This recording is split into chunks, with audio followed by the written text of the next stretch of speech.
Well, hello, everyone, and welcome to Anomalies, a show that's about things that we don't always understand, but we are fascinated by, and we always love to share them with our friends. I am your co-host, Gwen Farrell, and tonight I'm joined by my host, David Jinks. How are you doing, David? I am doing well, Gwen. Thank you. Good. Managing to stay warm and dry? We've got a little bit of a break from the rain up here in Olympia, Washington. So yes, we're happy about the sun. How about Good. you? Are you get a break from the heat or not? Oh, yes. We have had cloudy days for a week and we love it. I'm in Phoenix. So we always love the clouds and the rain. It's a big, in about 2 months, I'll be begging for this weather. Oh yeah. So, yeah. So, okay. Well, let's get started with this fascinating interview this evening with our guests. Today, we are happy to welcome our guest, Victoria Whitney, and members of her team in the Omicron Commonwealth, an organization that develops, organizes, trains, and equips Omicron members to research, recover, and investigate extraterrestrial visitation phenomenon, and provide standard practices and capabilities to other organizations. As a team, Omicron has studied, tracked, and mapped extraterrestrial portals, routes, and destinations, and laid out their superhighways of the cosmos. And they have created processes and spaces for those beings to interact and communicate with us. Their history and work is fascinating and very important, and they're going to share some of that with us this evening. We'll begin by introducing and talking a little bit about Victoria Whitney, and then I'll ask her to introduce her team members with her. Victoria Whitney is Chancellor of Omicron Operations. She is a science and environmental subject matter expert with a doctorate of science in transdisciplinary science and engineering, and she is retired from the DoD U.S. Navy. Victoria, welcome. Would you like to introduce your team members? Oh, I'd love to, Gwen. All right, so I have over here, this is Lesley Doyle, and she currently is employed by the DoD U.S. Navy. She is a nuclear engineer and gets a chance to work on lots of different projects, not only for DoD, but for us. And so we keep her quite busy. Indeed. She gets to write a lot of protocols and documents that support procedures, and does that very well for us. Great. Welcome, Lesley. Thank you. Happy to be here. And then on this side, I have James Hamilton, and he is our tech specialist. He's employed by J.B. Hunt, and we can't really do anything without his tech expertise. Yeah. I can't say that I'm totally with the tech stuff, but we keep him busy, and every time we have something that is unusual, that we require some piece of equipment or something, he's the one that can figure it out for us. Great. Welcome, James. Glad to have you with us. Yeah. Before we get going, I want to say again how much we appreciate you all being here this evening and how much we thank you for your service to our country. Sure. And we want you to know that you are very, very welcome on Anomalies. And I think I'm going to stop talking and let David take off with the questions. Boy. Well, my first question to all three of you is, when you tell people what you do, they probably give you a look of surprise or something else. Shock, disgust, maybe, I don't know. But then the next thing you tell them is that you're employed by the Department of Defense, that you have PhDs, you're at J.B. Hunt. And does their expression change at that moment? Oh gosh. Yeah. So if you've been to any of the conferences, usually people start off, they're afraid of us. We've had instances where we've walked into a room and everybody yells, "The men in black are here." Yeah. So hate to have to live up to that one. But we've also had instances where people just, are afraid to approach. They don't know what to think, but we're pretty personable. And generally we try to make them feel comfortable. And after that, we win them over a lot of times. And so they keep coming back. And I think they like to hear what we have to say. We have quite an experienced background in many different areas. And we have a lot of validity in what we do. And so that provides us with a means with which to show them that what they were thinking, because a lot of them have either been experiencers or have witnessed something, and it gives them validity then. So that's a lot of what we try to do, is just make ourselves approachable to them. Good. Thank you. Go ahead, David. Yes. Boy, I guess the question that first comes to my mind, and I would think comes to most people's minds when you tell them what you do, is how did you end up in this path? And you may all have different paths ending up in the same place. And also, are you sanctioned by your employers, or are you, how does that work, in juxtaposition with the Department of Defense? And Lesley is a nuclear engineer, you said. Yes. Probably has worked with very high level institutions, educational and governmental and so on. And how do you reconcile your stated purpose here with, the straight-laced, often image that you have of people working for these institutions? Well, even straight-laced people have experiences. That's So true. that's a good place to start. So let me give you a little background. I have been teaching spirituality for 60 plus years, and that includes consciousness, energy. I'm doing a whole series right now on the biofields of the body and how that affects our auras. So I have quite a background in that. In 2009, I had an experience that provided me with a path through a vision that I was supposed to take. And so in 2010, I launched into that path. And shortly thereafter, all of the individuals that are with me today joined on. And so I started off by teaching them consciousness, because that is a very relevant thing, that if you want to be in that environment of what we're calling the extraterrestrial phenomena, you have to have higher consciousness. It's all about the frequencies. And so I began to teach them what that is. And, we're talking, 10 to 14 years later. These people have been with me for a long time. They've learned a lot of different things. They're employing what they've learned. I had always had some type of experience. I was never abducted, so I don't want anybody to think I was abducted. My experiences have been generally from a point of view that it was a mind-to-mind experience. In other words, they want to know what we think. They want to know what we believe. And I've had many instances where they've come to me, and the first words in their telepathic, because a lot of them are not audio, but the telepathic was, we followed the gold light to you, which means that they understand the consciousness and the extent of the frequency that they're dealing with. And I knew a lot about what my cosmic identity was. One of these days, we'll do a whole class on cosmic identity for you. That's an interesting subject, because that's how they view us. And so it's very important for us to have understanding about that. And every conference we go to, we try to teach people what their cosmic identity is, to get them more into that realm of what is coming. And like I say, I've done this for a long time. I've had a lot of experiences that have allowed me to see things and experience things that tell me that, there are a lot of things that, while they may be unseen, they exist. And in a lot of ways, this is very important for people that are having experiences. They didn't make this up. It was a real experience for them. We need to support that rather than condemn them.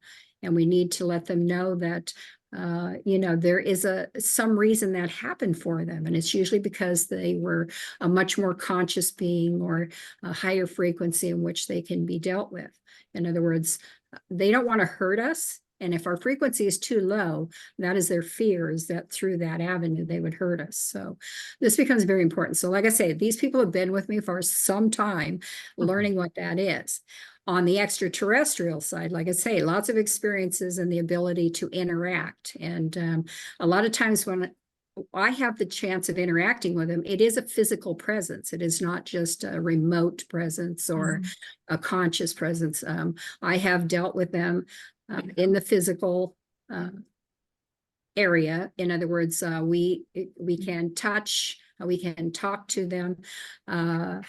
They wear these little interphasers on their belts so that they can appear very human. We have seen them in their natural form. And like I say, it is about the frequency. And so they have a great fear that they would hurt somebody, not because they wanted to, but because the frequency isn't at a level at which they can mesh with. So, a lot of people go, well, why don't I have that frequency? Well, get your frequency out there and you will. So anyway. When you say, I'll just ask one more question and Sure. throw the questions back to Gwen, because I'm sure she has many herself. Yeah. When you say they, can you describe in an easy to understand way? I understand it's very complicated in a lot of ways when you're talking different dimensions, different frequencies, vibrations. Who are they, and are there several theys, or There's is several it theys? okay? So the Yeah, they so that you're speaking of. Yeah. So let me tell you, we just recently, about 8 months ago, finished a project with a series of them. They call themselves a conclave, which means that they're a group of scientists. They are a makeup of Pleiadians, Andromedans, Arcturians. They are studying the misgovernance of humanity on our planet. They don't understand how we could allow that to happen. And I told him, I said, we didn't allow it to happen. We just suddenly became very aware that it is very present on this planet. And they spent 3 years, they immersed themselves into a local homeless community and learned as much as they could about it. They tried to learn about the programs that are supporting the homeless. We tried to provide as much help as we could to them. But like I say, nobody understands how this happens. So the answers that they're seeking, we can't really provide. They understand that there's a lot of drugs involved, that there's a lot of, psychological problems that crop up amongst the homeless people. But they also are very concerned that what we call a government, so they call it a sensorial government, which is interesting. But they don't feel that they have humanity's best interest at the forefront of things. And I can't debate that with them, because I kind of believe the same thing some days. Right. You're right. So, but like I say, they're my first really big experience where, they showed me things was in 2009. And now, like I say, they come back. This is their third trip back studying humanity for homelessness. Yes, and they have projects all over the planet. Don't think that it's just this one. They have projects all over the planet. But they do wear these interphasers because they have a fear that we would misunderstand them and that there would be some conflict or something that would occur. So they try to blend in. And they learn lessons the hard way. I think everybody's probably heard the story about Bob. They took on names, which are interesting. And the names all reflect sort of not only their original name, but it also reflects their energy. And so in this one instance, we have one that he was dubbed Bob, and he made the mistake of one day sharing food with several individuals at the homeless encampment, and they beat him up. And he didn't understand how something like that could happen. And I said, well, you made a fatal mistake because number one, they didn't know where you got the food from. Why did you get food and they weren't didn't. Mm-hmm. right? And so I said, all of a sudden that trust factor came into play. So that was very hard for him to understand because out of the goodness of his heart, he thought he was doing something that they needed. And he didn't expect them to react that way. So it is a learning curve for them. They don't understand a lot of our emotions. They have whole teams that are studying that. And they just don't understand why we react one way when it's expected that we maybe should have reacted another way. And I told them, I said, we are an emotional human. Mm-hmm. Right. So Mm-hmm. unpredictability is our, forte. And so, like I say, trying to explain those things to them and help them understand is what our part was in it. So. Good, very interesting. Yeah, thank you.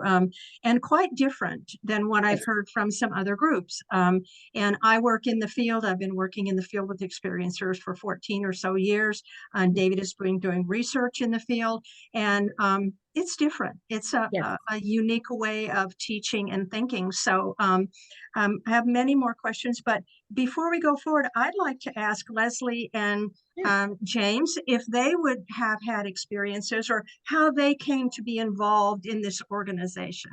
Yeah, so actually I met Victoria at the shipyard. We were both working in environmental department at the time. And it was funny because I had been studying energy and I remember asking her a question. Did she know anything about that? And she's like, I know a bit. And then I come to find out that she's basically been teaching like her entire life. And I was just like, what? This is right here. So that's really how I met her. And since then, I think I spent like 2 hours a day in her office, probably for the next month, because I was just fascinated. But yeah, I've actually met the group she's talking about. They came into our area, interacted with us. You could tell if you have any telepathic abilities or you've been practicing consciousness, you can tell like that's how they communicate. I am not as skilled as Victoria is, so I could just pick up a little bit. But yeah, and they definitely have a different presence about them. So very, very interesting. James, how about you? Well, I was introduced to Vicky because my sister was with the group before I was and invited me over to her house when they were doing a birthday party for Lesley for her 40th. So, and it just felt like I was home. I'd been looking for the right place to grow spiritually, and I found home. Good. Well, good to hear that. That sounds like it's a good place for humans and extraterrestrials to come together. So Indeed. good. Thank you. Thank you very much. Back to Victoria. Then there are other groups that you know of that do research and study and analyze sightings and things like that. Yes. Not very many, unfortunately, but there are others. Why were you motivated to start your own thing or this special thing? Well, like I say, I've done this almost all my life. Okay. In fact, I don't really know any other way. But when I was retiring, my fear was always that, you sit around and you watch TV and eventually you just wait to die. Right. That's doesn't happen to be my motivator. So I said, well, I got to launch myself into something. And, more and more people were coming to me, asking me, about energy and about consciousness and different aspects of that. I teach a lot of healing classes. And I just thought, this is a natural segue is to just go ahead and give that to people. So all of my classes are free. The energy doesn't cost me anything. So I say, why should I charge for it? Right. And so if somebody wants to learn, I'm happy to teach them. And we have people all over the world. We have a Zoom class that we do on Friday nights, and anybody can join in that Zoom class. They just have to send Lesley an email. And I teach these classes every Friday night. We start at 5:30 and they usually go till 7:30. And I give them different aspects. It's sort of an open forum. So if they have questions, they can ask questions during it. For the last 6 weeks, I've done this entire series on, our cells and the biofields that we generate and the excitation of the photons. and how our body uses those things. So like tomorrow night, I'll do one on health, diet, and energy. That is a continuation of that class. They're pretty intense, some of them. A lot of people that get thrown into them right away are like, wow, there's a lot of, because I try to give them the science too. You know, we want to validate what's going on. And they'll say these are pretty intense. But I also have to realize that I have a lot of people that have been with me for a lot of years. And so I try not to go backwards. I always try to keep moving forward, add to your repertoire of what you know. A lot of times we do at the end a lot of meditations. We've done this one where I've been teaching people how to make contact, that conscious contact.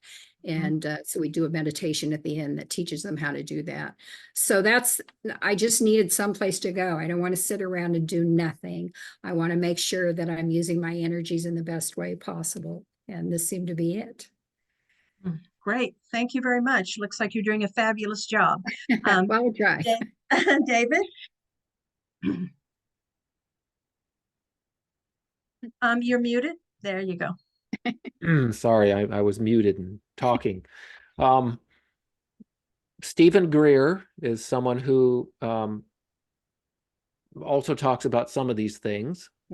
And he's made a lot of inroads, I think, along the same pathway, but I am guessing that you maybe have a different approach, or you have opinions about what he does versus what you do, or maybe you don't. But if you do, would you share those with us and see if you believe Stephen Greer is on the right path, or is he not? Or do you merge somewhere? Well, I think, you know, his intent was disclosure. This is out there, and more people should know really what's happening. And so, you know, I applaud him for that. I mean, that's really what it is. I don't know why we want to keep this a secret other than it's money. It's big money, technology, right? And that's a shame, because really it should be benefiting humanity every step of the way. You know, they don't understand why we have cancer and all these diseases, because they don't have that. And they've given us the means to take care of that, to cure it. But where is it? Right? That means that it's in the hands of somebody that they're going to use it for other purposes. And that's the sad part. But like I say, I think that, you know, Stephen Greer went into this with the plan to say to people, you know, if you've had that experience, you know, don't feel ashamed about it, because I've seen groups try to shame some of them, and that's just ridiculous. They didn't ask for that experience in most you know, places. It just happened to them. And, you know, and I have been able to explain to some people why it happened to them. You know, I have documents on our site that talk about, you know, why you would have been chosen, because you're in that lineage. And now we're going back to cosmic identity again. But, you know, I think he's honestly trying to move things forward. And his path, while it's different than mine, I chose, you know, everybody says, well, you had these experiences and you didn't go public and do all this stuff right away. And I was like, no, because we were working with them. The last thing I need is for some government entity to come in and dissuade what's happening and take it over, right? So sometimes you have to be quiet, right, to get the job done. And so that was the path that I chose. But, you know, I applaud him for trying to disclose. I think it's so important for people to realize that this planet is changing. I mean, why was Space Force formed, right? But we're not stupid, right? We worked in the government. We know why they were formed, because there are conflicts happening out there, and we will be subject to those conflicts sooner or later. Right? Look at this blue marble hanging out in the cosmos. That's going to attract lots of things, right? And the thing is that, you know, even though people don't talk about it, things are being putting in place. I mean, they've just started an SDA program in which they are actively looking for extraterrestrials in space. Now, do they talk about that? No, but they've been doing it for a couple of years now. And that's the thing, is that why would they invest that amount of money in something if there wasn't a real potential for what's taking place? And so, like I say, he is on his own path, and I think that he chose, to do a good job in disclosing. He just chose a different way of doing it than I've done. If you checked out our website, you'll see what we've put out there. We, want to be honest with people. I've tried to put things on there that talk about, the breeding program, hybrids. I've put things on there that talk about how they use our railroad systems for communications, different things like that. I've talked about the portals. I love when people go on TV and they say, oh, we think we've discovered a portal. And it's like, yes, and they've been there all along and we know how they work, right? But, this is a lot of new territory, and we have a lot of people that have cognitive dissonance. And that becomes our real problem, is that the dissonance is heard before the truth is heard. And I think that it's important for us, to be able to say to people, feel free to believe. Look at all the data that's out there. How much data do we need to believe, right? We posted those figures on our website. When you have 4 million plus abductees, somebody's doing something, right? When you have all the cattle mutilations, and we're talking about hundreds of thousands, somebody's doing something. And, it only took us one instance to believe that 9/11 existed, right? Why does it take so many data points to point to the fact that there might be otherworldly phenomena happening? And so, like I say, he chose one path, I've chosen another. I've said that, I want to make sure that I understand what's happening. So like I say, we've mapped their super highways. They're very active. You think our highways are busy? Theirs are very active. Very interesting. Yeah. Yeah, very interesting. Before we move on, and I forget to ask you, can you give us the address of your website? Sure. www.omicroncommonwealth.com. Okay, it's easy to remember. Very easy, right? Okay. And if you want to search for it, just put in Omicron Commonwealth Extraterrestrial. It'll come right to the top. I'll come right up. Okay, thank you. You've talked about your work in consciousness and how you worked with your team members to increase their consciousness, or perhaps fine tune it. And if it's not too personal, I'd like to ask Jim, and then I'd like to ask Lesley, how has this journey in consciousness been for you? Has it been kind of tough, or have you found that it's been sort of a natural thing for you that makes sense? For me, it's been pretty natural. It makes sense. There's been some tough parts. With growth, there's always some pain. So it's been a great journey, though. What could you tell someone who's watching and who's kind of maybe on the tip of getting into working with their consciousness, to kind of I don't know how to keep going, or to kind of encourage them, or where to begin? Well, if you go to our website, we've got a lot of the documents there that help to get started and give you some direction. Okay, good. Thank you. Lesley, Yeah. how has this been for you? Has it been easier than you thought, harder than you thought, or? How about all of the above? Okay, Yeah, fair. much like Jim said, you feel like it's home. Like I was looking, I've tried about every different pathway to get there. And then I'm like, wait, this is it. And it's both easy because it's not rocket science. If you go to any of her classes, she'll say, this is not rocket science. This is just energy. And it's not, but if you've had past lives, you have stuff to work through. So some of it's hard because you don't realize the patterns you've put in place, but it is life altering. It is the best thing I've ever done. It is one of the hardest things I've ever done, but it is the best thing I've ever done.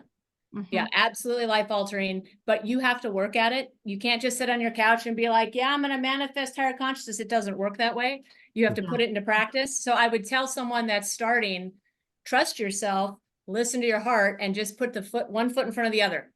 And keep believing, and then be willing to look at yourself and be honest, and you'll get there. Good. Thank you very much. I appreciate your honesty and openness with that. There are other teachers out there we know who teach consciousness in different paths, and some of them, unfortunately, are not very dependable. Some of them are quite quite reputable and good. So maybe if they don't come to you, they can come somewhere else if they find a path that works for them and is good for them. Indeed. But Indeed. your path looks terrific. So, okay, Well, David, it's not one size fits all. you're right. Mhm. Right. We are a product of our experiences and what we took away from them. So, you know, I try to tell people that you may have had experiences and you walked away and said, all I can do is put the negative side of things to the forefront, right? And present yourself that way. And the problem is that they think that's all there is. And I keep trying to explain to people that it's just energy. We get to determine how that energy is used. Mhm. Right. Everything is energy. And once we can get to that understanding, then we can understand that we can write the story that we want. We Mhm. just have to figure out how to rewrite it. And I think the fact that you're going, that it's just energy, it's natural. We all have it. Yeah. It's in the earth, it's in the air, it's in space. That makes it, I think, gives more permission for people to relax a little bit, maybe, Right. and Right. not think, oh, Indeed. I have to follow this Yeah. strict religion or this Yeah. code of behavior. So that's wonderful. Thank you. Yeah. Thanks for explaining that. Yeah, David. Well, there's this idea that, you know, the longer you look into UFO and ET phenomena, that there is a parallel space program, for example, but there are a lot of these secrets that are maintained in the military-industrial complex, these quasi-governmental entities, some of whom you have probably worked for or currently, I mean, the Department of Defense, you know, is there, from what you know and what you've witnessed and experienced, a parallel and potentially opposing force within these realms that does not want us to advance to the place that you're describing here and that Stephen Greer describes? And by the way, a lot of people don't know about Greer. He is a lifelong experiencer. Yes. You know, he wrote a bunch of books about let's talk to politicians and let's get disclosure, but behind the scenes, he had been living this ET stuff at a very deep fundamental level, and he was a very advanced meditator and all that. A lot of that you don't see advertised. And Right. Victoria, I think you said you've been doing this for 60 years, Yes. but it's a skill or a talent or an inherent you know, ability that a lot of us don't feel that we have, or we have not nurtured it. And so it's quite a leap to go from we need to be spiritual and raise our vibration. You know, there's quite a chasm between that and the typical person who watches the news and says, well, the Department of Defense and the president, they don't say anything about these matters. You never hear anything about raising your consciousness, at least in our society. Right. You know, different areas of the world, of course, it's more prevalent, the belief system. So it makes it very easy for those in these other realms who would wish to withhold these secrets. It makes it very easy for them to Right. prolong the idea that this is all a bunch of, you know, airy-fairy stuff and there's nothing real there. Do you feel that there's a kind of a battle between what you're trying to do and this other entity or this other group that really wants to suppress? Right.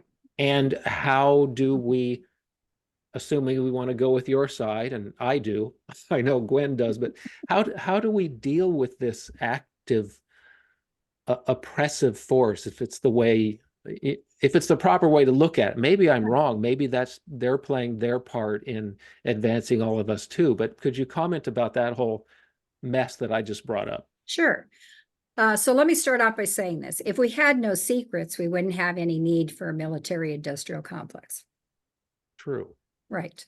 Having said that, what I try to tell most people is, especially when they make statements like, well, how do I get myself involved in this type of world? And I say to them, well, number one, you have to believe to see, not see to believe. That is really the difference, right? Because we have this funny set of domain brains so to speak, that are trying to guide us through life with as minimal problems as possible. Right. It can't help it if we make our own problems, but generally it just wants to be logical. Right. And anything outside of that is not logical because we don't have a frame of reference for it. In other words, now we have all these, physicists and quantum physics and everything, people that are trying to, really start thinking outside the box and understanding how things work, right? But we're still very limited in that knowledge. And now there's this whole world out there that could come this way that will change our lives forever in acculturation, our economics, the way we view life, right? And that becomes a huge problem for most people because they want the security of things, right? They want to be able to know that tomorrow will exist just like it did today. But the fact of the matter is that when this comes to this planet, and it will, it would be ridiculous to think that it won't. Like I say, we're this beautiful blue marble that sticks out, okay? But when it comes to this planet and says, I must be recognized, that's the difference. Right now, they don't want to be recognized. But when it says, I want to be recognized, our entire world is going to change. And people are going to change. And the problem is they won't all change for the better. We all know how human nature is. If we don't understand something, we go a little crazy. And we want to, stay as far away from the thing we don't understand. And that always creates problems. So what I'm going to say is that, this is where we have come from, is realizing that things will change. Yes, there is a dark side out there. The thing about energy, it doesn't matter where you think it's coming from. It always has to have a balance, right? A positive and a negative, a good and a bad, a dark and a light, whatever you want to call it, has to have some type of balance to it, right? And so in this case, there is a very dark presence that has been moving this way. I mean, most of the extraterrestrials that we have dealt with have all said the same thing. There is a war coming, and it's coming towards Earth, right? We're not going to get left out of it. It doesn't matter what we think. We have resources. We have tons of resources on this planet, just laying wait to be claimed, right? That's the way they view things. And so what I'm going to say is that, we can sit there and hide under the bed covers and pretend that life is going to go on being normal. But the fact of the matter is that we are going to come to a point in time where that normalcy has gone away, and we will be introduced to something that is beyond what we currently think. And that is our problem, is that how do we change our mindset, right? How do we change the ability to adapt? Because humanity is not highly adaptable as they think they are. We see that now just with the conflicts that we have on this planet. Are people worried right now? Yes, because they don't know what's happening, right? And they think that it's going to change everything that they know now. And it probably will. I mean, that's what war is meant to do, is cause changes. So what I'm going to say is that from our point of view, we are trying to address it up front. We are trying to put things in place. Like, we've written a wonderful document on handling radiation, because we watch these people go out and do investigations totally unaware of the fact that this came from interstellar space and has picked up multiple types of radiation, and you're being exposed to it, right? And so, I have nuclear engineers. That's what they do, right? And so, like I said, we've tried to write documents that educate people and, try to protect them from themselves, just due to curiosity. And so, we're trying to stay at the forefront of things and do what's right.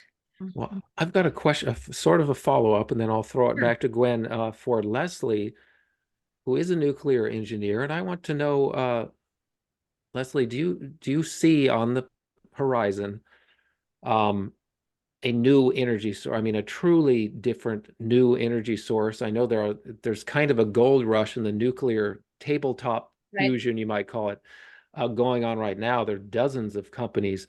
I've been following a couple of companies for 2 decades who appear to be on the verge of really bringing forth the ability to transmute elements, cold fusion, whatever you want to call it.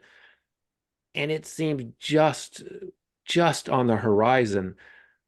In your experience and your exposure to maybe some, if not black projects, some lesser known projects, can you comment on when you think that new energy source may arrive that will be useful and known to most of us, and how will it change the world? Well, I would start with energy is free. And so that new source is already here. It's just, will it be known to us and will we be allowed to use it? So, and you can imagine, I would say that there are many secret programs using that already in order to make different vehicles fly through space. So it's already here. It's just, will the average person be able to use it? And so the things that we see that are very visible just keep us thinking it's going to happen. Oh, look what we're working on. But they've already blown by that. We've got it. It's just you and I don't have it, right? And so that's part of what we're here is, why would we not share the technology? Why can't everyone in the globe benefit instead of the military industrial complex? Really? Well, and the answer to that is there are some pretty clear and obvious, and the answers almost make sense, is in that somebody get a hold of that and blow the entire planet up, right? If it is truly endless, or they could wreak havoc if it gets in the wrong hands. That's always the argument made Always true. by those who are looking to suppress this. They always say, well, we can't let it get into the hands of a terrorist or whatever. But eventually it will come out. Eventually one of these companies will be able to commercialize a device or something. Hopefully it'll be very restrained and safe, but it always holds a potential for something much more dangerous and something that can be turned into a weapon. But I'm just wondering, how do you foresee, if that does get into the public domain, or the markets, how would that fit into, not just how would it change our markets and our production and all that, but how would it change in the realm of consciousness? Because I know there's a connection between what we're calling free energy or 0 point energy and consciousness. Well, I mean, and I will let Vicky speak to this after I'm done, but from my perspective here, therein is the issue. Do we even understand what we're dealing with? So they can have it. They can have been given it by another extraterrestrial race, but do we understand what we're doing? And I think that is the big issue. So any source of energy we have, anything can be weaponized if we choose to do so. And I think that's really, we're not keeping it just because we're afraid that someone's going to use it. We're afraid someone of our enemies will use it, or someone else's enemies. So we're keeping it so we have the power, is to some extent. When I say we, it's anyone in that military industrial complex. But I don't know, Vicky, do you have anything else you want to add? Well, what I want to say is that, why do we go making a weapon first? Because we're scared a lot of the time, I think. We're fragile beings. And the problem is that it comes down to what we believe our security is, our personal security. Not so much, I don't care about my neighbor's personal security, is usually the general consensus, right? I know who my neighbor is, and as long as he's not impeding what I'm trying to do, I'm all happy, right? I mean, that's a general consensus in humanity. It's because we've gotten away from teaching what humanity means. We are against each other, right? If you have a different color of skin, or you have a different cultural way of doing things, or whatever the case may be, for some reason, we've been taught labels and prejudices. And so humanity has grown up with that. And there's an evolution in that occurs. So why do we go to the first thing of saying, let's make a weapon out of it, right? It's because somebody has decided that we are going to be the keepers of somebody's security. And the problem is that that's not the way extraterrestrials think. Yes, there are extraterrestrials that do terrible things, right? They're just like us. We have the good, the bad, and the ugly, right? That's what makes them who they are. They're going through an evolutionary process, just like we're going through an evolutionary process.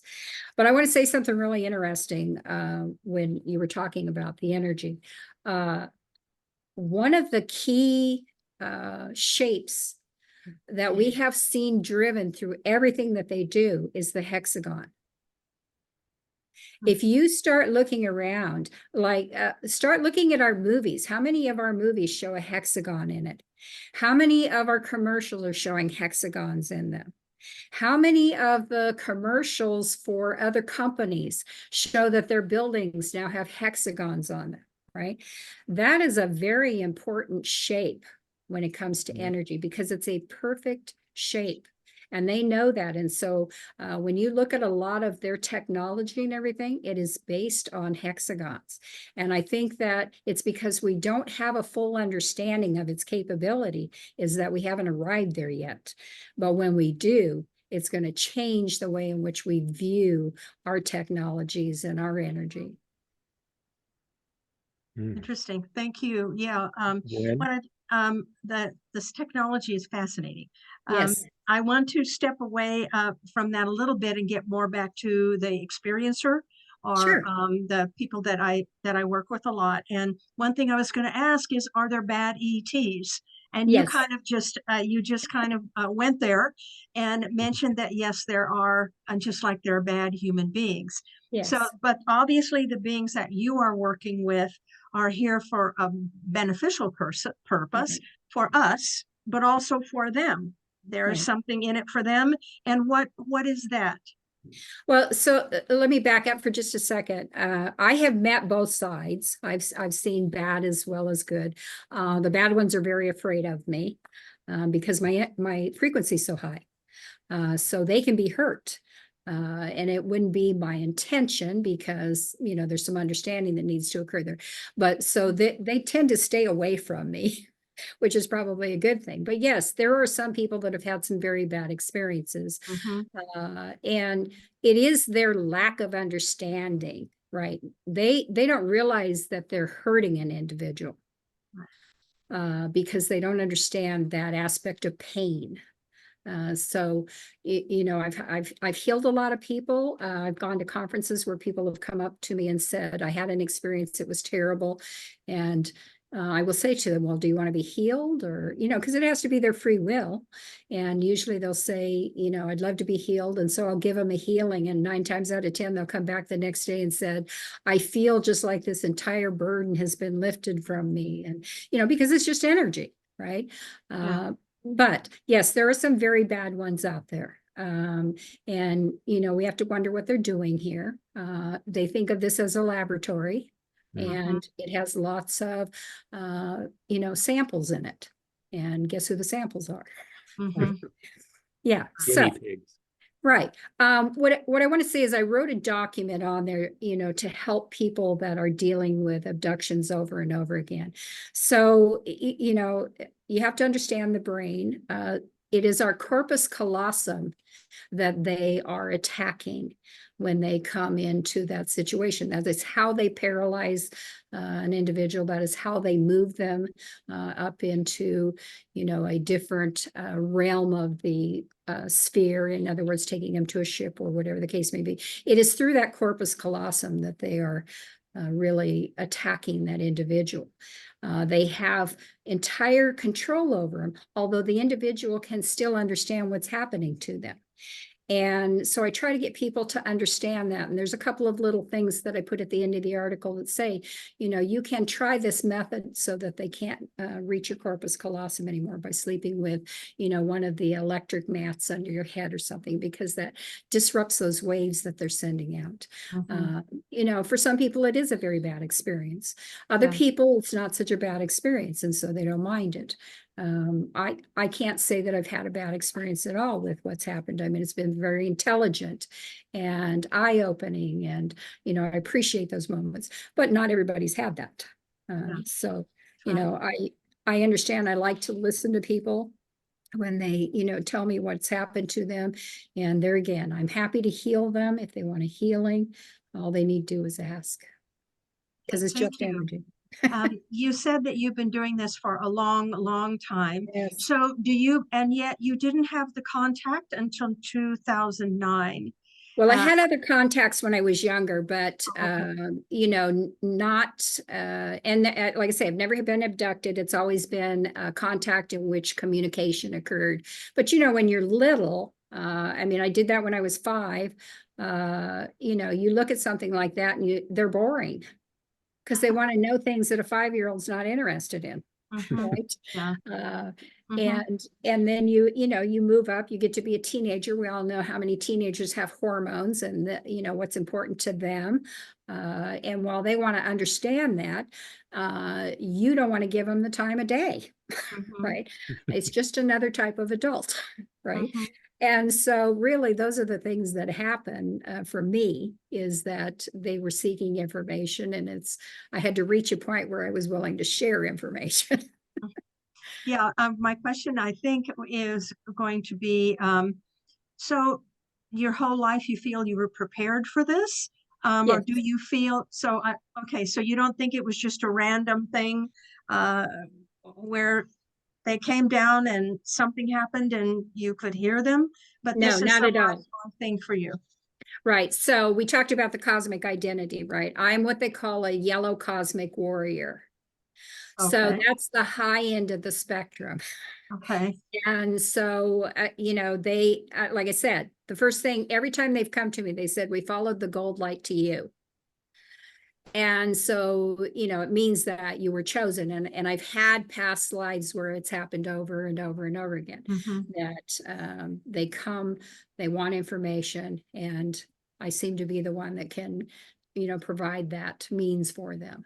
Mhm. So, I'd like to ask one more question in this kind of a area of the sure. contact, and that is, we know from doing a lot of research and from talking to a lot of experiencers that contact often runs in families. Is Yes. does it run in your family?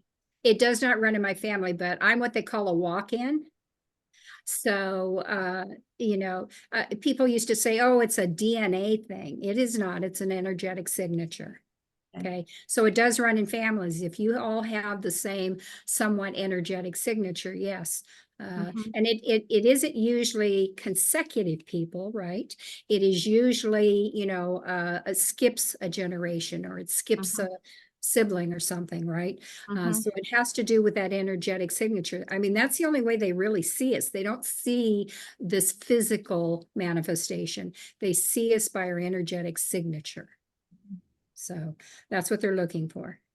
Okay, thank you. I don't want to keep you all too long this evening. So, David, did you have something else you want to talk about or mention before we say Uh, goodnight?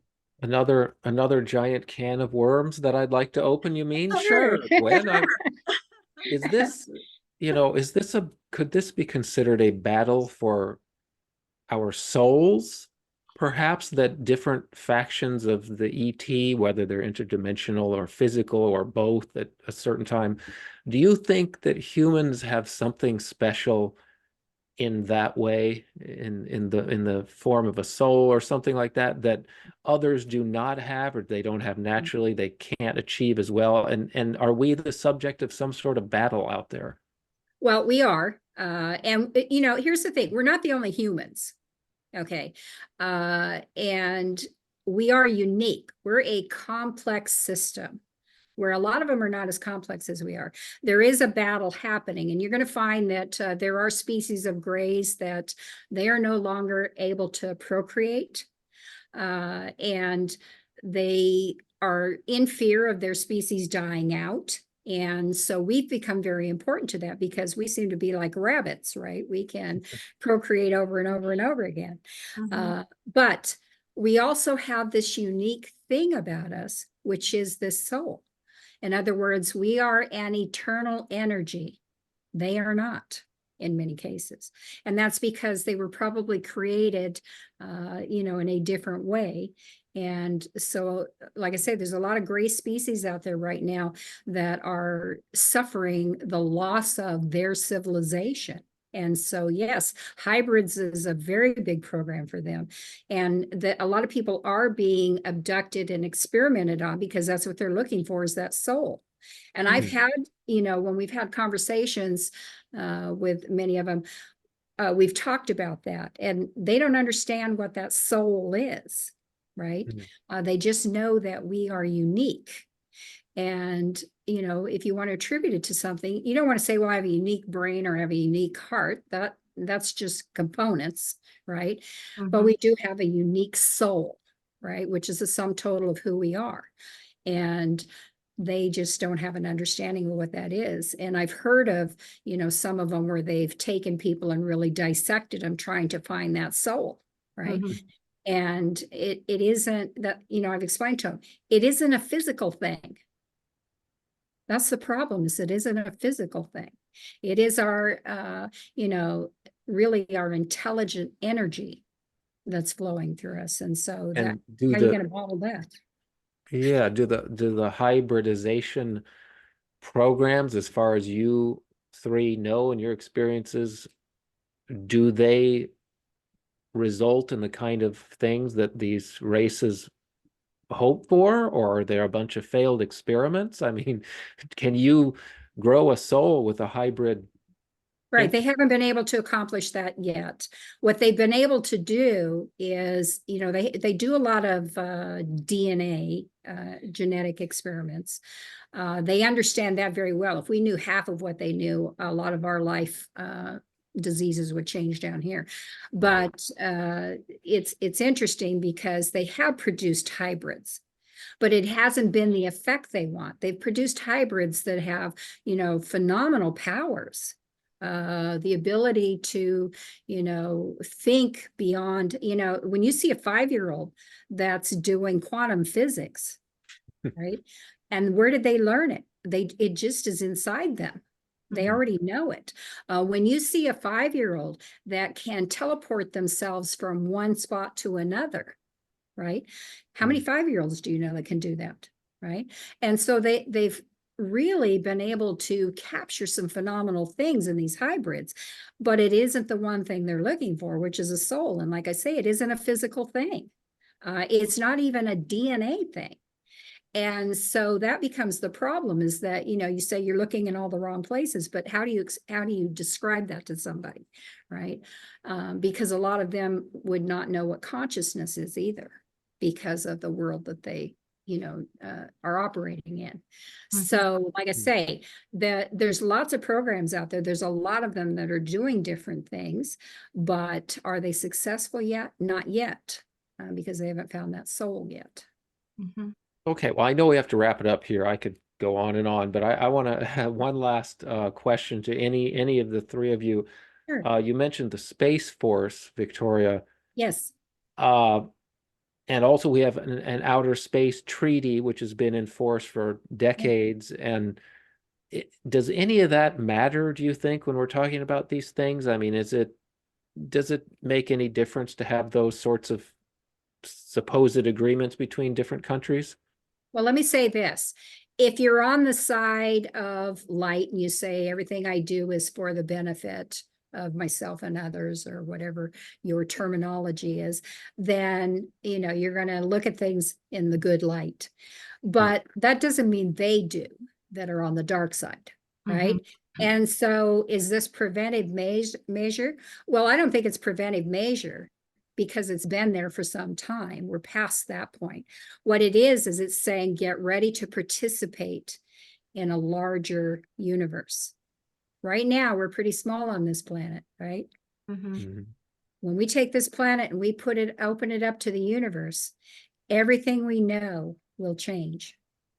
And so this is the beginning of that. They're going to be able to say, hey, we've been here. We know what we've been dealing with. We're going to be able to pass that along as they see fit, right? Mhm. And that really is going to, because we're followers usually rather than leaders, we'll follow along with that, right? But it is going to happen.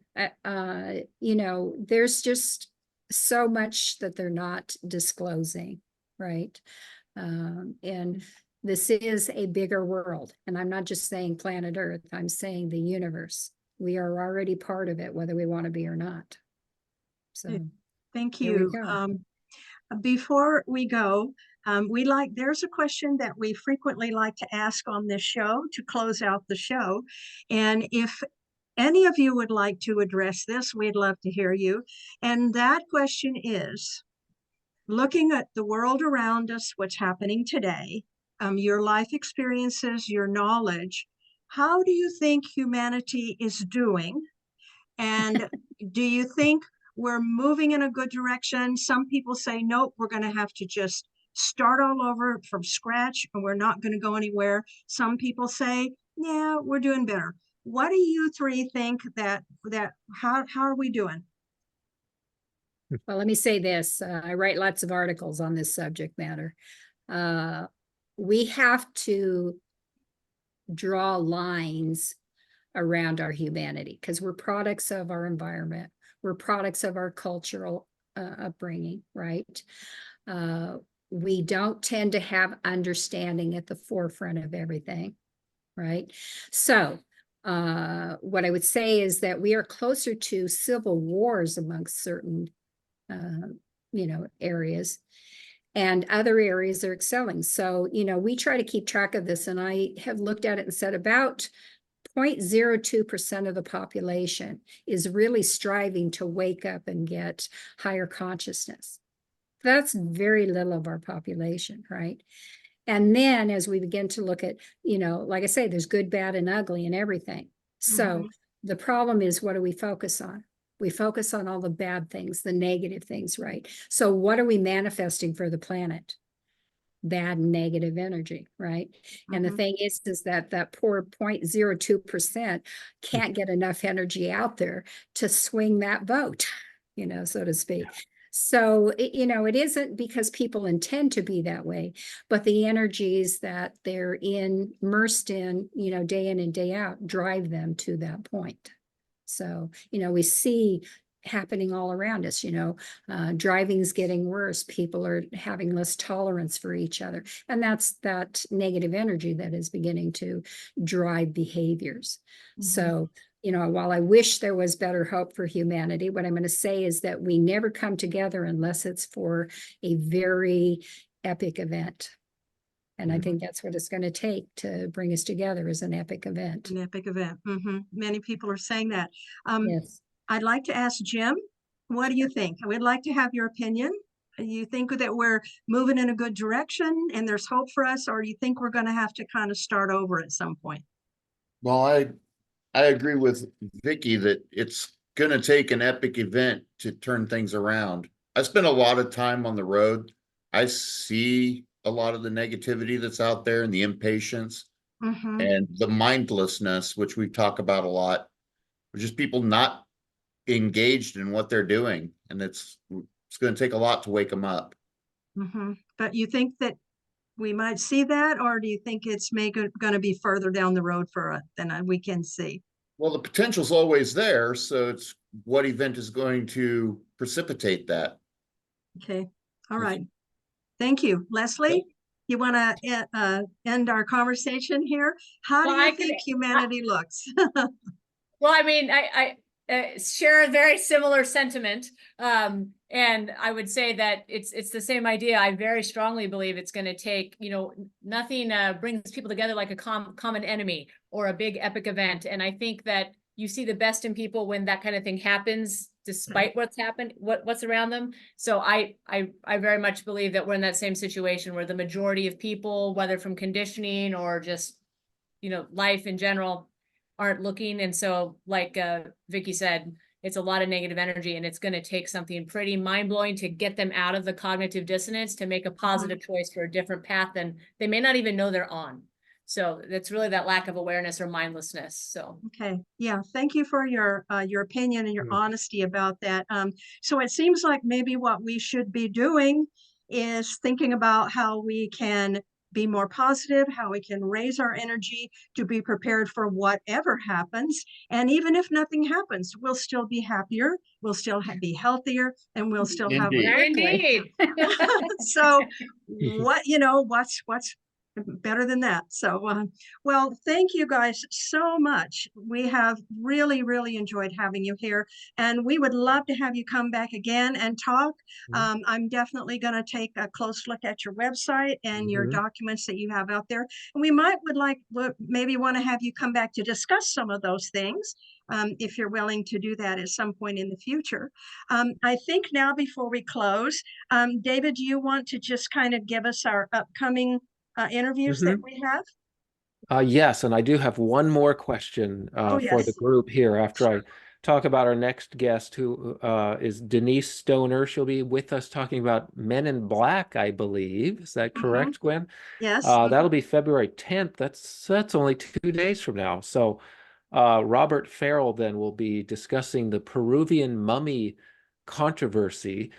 And there's been a lot of developments on that. So you'll want to hear what he has to say about that and let us know whether it's all a hoax or it's not a hoax or it's misinformation.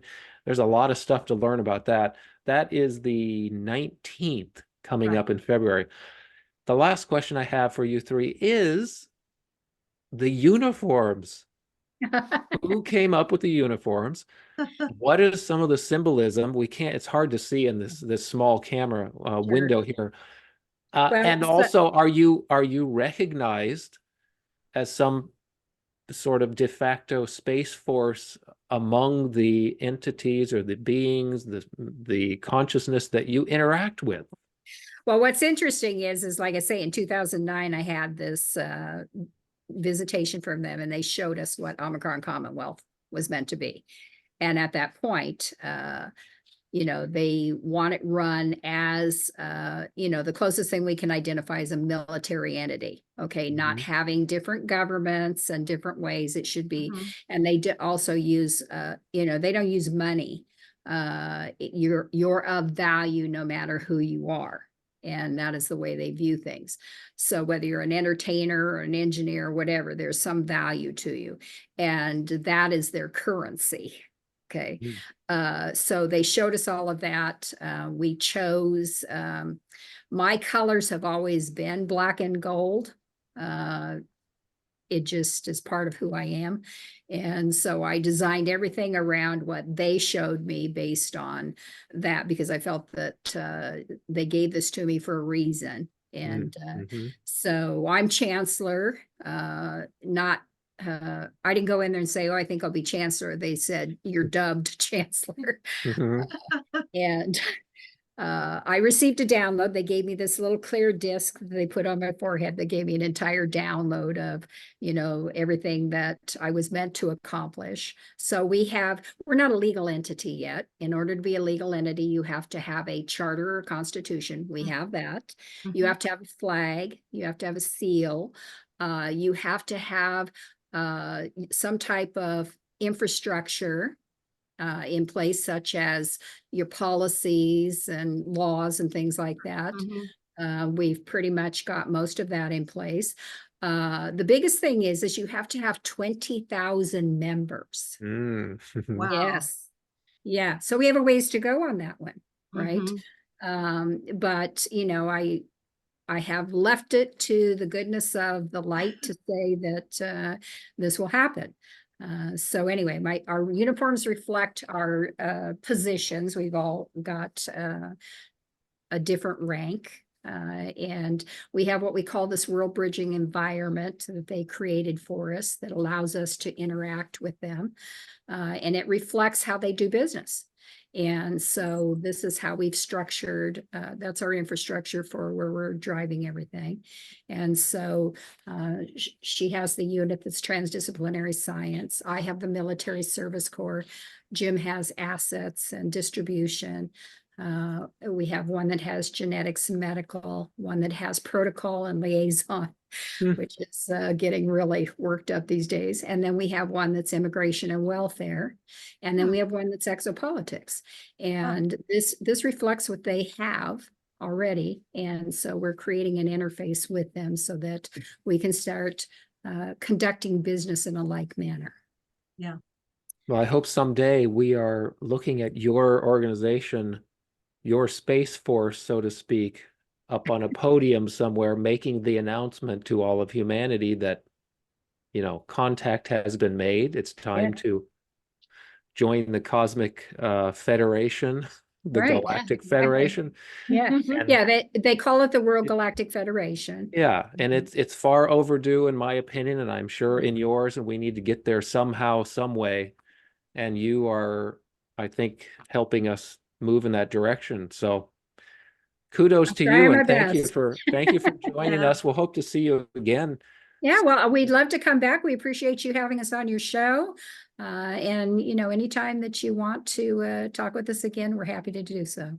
Okay, well, thank you Great. all three of you Yeah. very much. And blessings, and stay healthy and warm and dry. And we hope to talk to you again soon. Well, we look forward to it. Okay, bye-bye. Bye, thank you. Good night. Bye. Bye.